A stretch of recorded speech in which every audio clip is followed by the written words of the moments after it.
Hello guys! Welcome to my channel! Magdodrawing pala po tayo sa LCD tablet para makatipid sa papel o yung mga ballpen, lapis.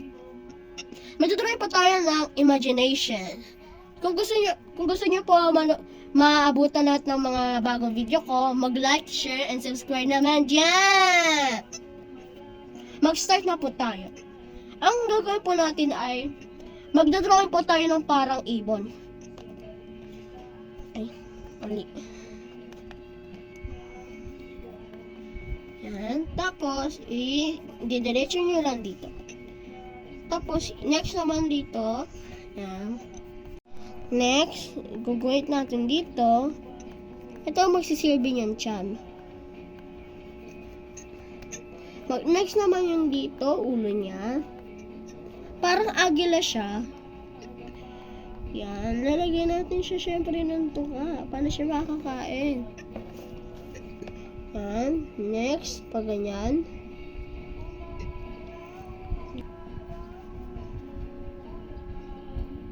Tapos na tayo dito. Next naman, magdodrawing tayo ng parang puno. Sanga niya. Maiksi lang. Huwag niyo, ito yung linya hanggang dito. Pangit po yun. Mas maganda kung dito lang po, malapit lang po yung sanga.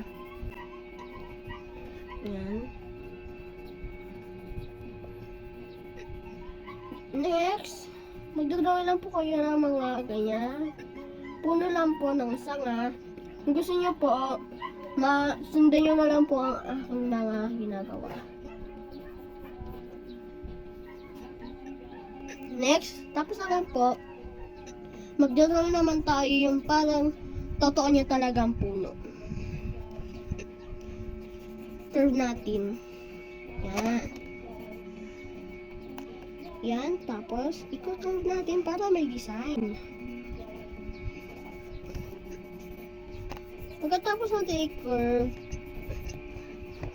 parang lalagyan na natin siya ng kulay. Pupunuin natin siya ng kulay. Medyo tumaba.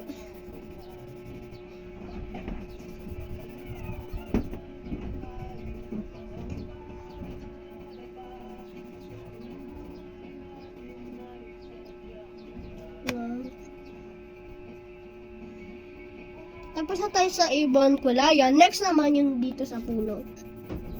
Wala kayong ititira dito sa ibon tsaka puno na kulay black.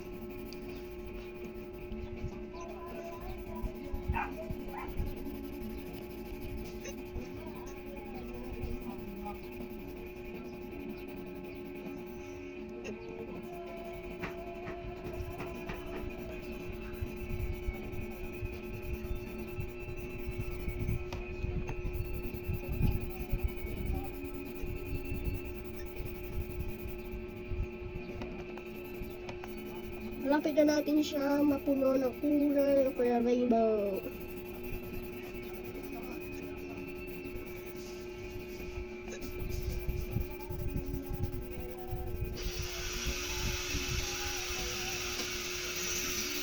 Sorry po sa inyo, may nagagawa ko kasi doon. Tapos na po natin ilagyan dito. Next, ang gagawin natin, ilalagyan natin dito ng bundok. Depende na lang po guys kung anong itsura ng bundok. Yan. Dito. Dito naman, lalagyan natin parang linya dito. Paano ganito guys?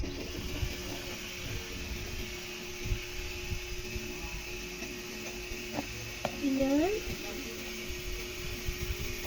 Ito po dito sa part nito sa bundok, hindi natin siya kukulayan. Gagawin natin, gawin tayo ng parang buwan. Para nakatingin din yung ibon. Extra eagle.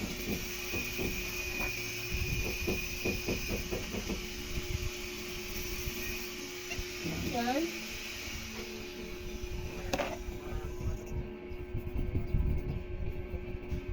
Yan. Tapos, ang gagawin natin po, parang maglalagay lang po tayo ng ganyan. Yan. Ganyan. Tapos na tayo. Next naman sa bundok, parang gagatuhin nyo lang po. Maglilinya lang po kayo ng parang paganyan. Sa taas rin. Ganyan. Linya-linya lang po. Basic drawing. Yan.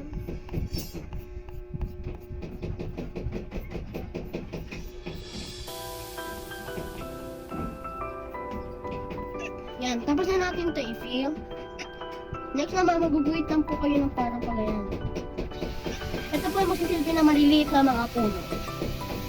Yan. Yan. Yan. Maguguhit mo lang para po tayo ng linya. Dito po kasi yung, dito po sa parte, dito po yung dagat. Dito po sa parte. Dito lang po tayo ng mga madami. Bala na po kayo kung ilang mga po yung gusto niyo ilagay.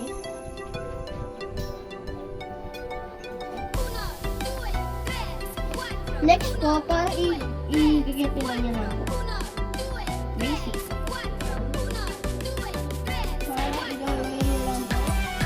Kung meron po kayong ganito, pwede niyo po dyan po yung i-drawing. Kung may papel po kayo, pwede rin naman po kung kakayanin niyo po.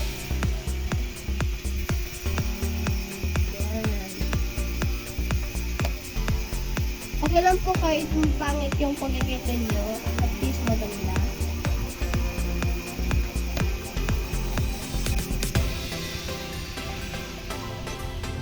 Pwede din dyan.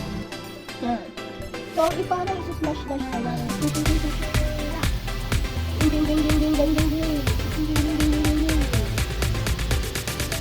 Fast forward na lang po natin. So, yan po, tapos natin po ilagyan ng mga puno. Last step naman po, lalagyan natin sa dito. Ito po yung magsisigit dagat. Yan, maglalagyan na po tayo ng alon. Bala na po kayo kung anong gusto niyo pong design dito. Yan, linya-linya. Ito po yung lake, kaya dagat. Maglalagay lang po tayo ng mga alon, linya-linya. Ang gagawin pa natin dito, yan. Ito po yung mga sasabi niyang between na sana all ang agila na nakakakita na ginita.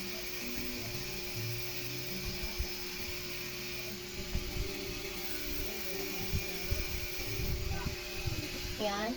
Tapos na natin lagyan. Lalagyan po natin siya ng parang paganyan. Ang laki! Yan. Tapos paganyan. Stitch. My God. Ito yung between. Between star. Yeah. So yan po, natapos na natin a basic drawing, my imagination drawing. Look at that, it's really pretty. Thank you for watching, subscribe, bye-bye.